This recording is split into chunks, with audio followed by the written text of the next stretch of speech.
পর্যায়ে অতিথিদের মধ্য থেকে বক্তব্য রাখার জন্য চাইল্ড হেভেন একাডেমির সাবেক শিক্ষক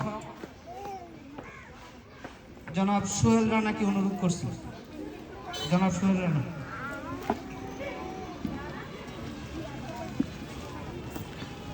বিসমিল্লাহির রহমানির রহিম। চাইল্ড হেভেন একাডেমি কর্তৃক আয়োজিত আজকের বিদায় অনুষ্ঠানে সম্মানিত সভাপতি, প্রধান অতিথি উপস্থিত আছেন, আরও বিশেষ অতিথি অভিভাবকবৃন্দ এবং আমার প্রিয় ছাত্রছাত্রীরা, সকলের প্রতি আমার সালাম, আসসালামু আলাইকুম। আপনারা জানেন যে আপনাদের গর্বের প্রতিষ্ঠান চাইল্ড হেভেন একাডেমি 2013 সাল থেকে নিয়ে আজ 2025 সাল দীর্ঘ 12 বছর যাবৎ আপনাদের সন্তানদের পড়ালেখায় গুরুত্বপূর্ণ ভূমিকা রেখে আসছে। তার সুমিষ্ট ফল আপনারা ভোগ করছেন প্রতি বছর।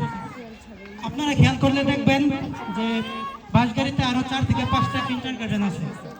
তার মধ্যে যখন হাই স্কুলে একটা ভর্তি পরীক্ষা হয়, 6ষ্ঠ শ্রেণীতে একটা রোল পরীক্ষা হয়, তখন আপনারা খেয়াল করলে দেখবেন যে আমাদের চাইল্ড হেভেন একাডেমির স্টুডেন্টরাই কিন্তু প্রথম স্থান অর্জন করে, সেটা আপনারা দেখবেন। আর এগুলো সম্ভব হয়েছে আপনাদের আগ্রহ এবং আমাদের পরিশ্রমের জন্য। আপনারা এখানে ভর্তি করার দিনে কিছু নেতিবাচক প্রশ্নের সম্মুখীন হন। সেটি হচ্ছে, আপনারা অনেকে বলে যে এই স্কুলে পড়ালেখা করলে তো অনেক টাকা পয়সা খরচ হয়। আমি তাদেরকে বলবো যে প্লে থেকে নিয়ে 2য় শ্রেণী পর্যন্ত 1250 টাকা ভর্তি ফি সহ 12 মাসের বেতন এবং 3টা পরীক্ষার ফি, সব টাকা পয়সা মিলে 4700 টাকা খরচ হয় প্রত্যেক বছর।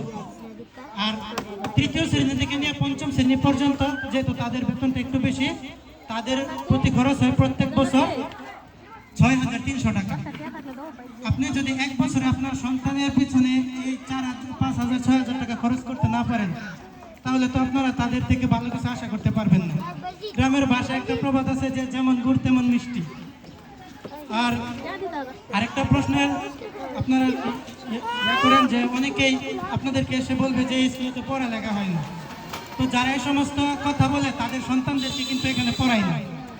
আপনারা এক কাজ করবেন, তারা যখন এই কথা বলে তখন আপনারা নিজেরাই যাচাই করবেন যে আমাদের ধরুন একটা স্কুলের মধ্যে স্টুডেন্ট আছে 30 জন, এখন যার রোল নম্বর 30 আর তাদের সন্তানদের স্কুলের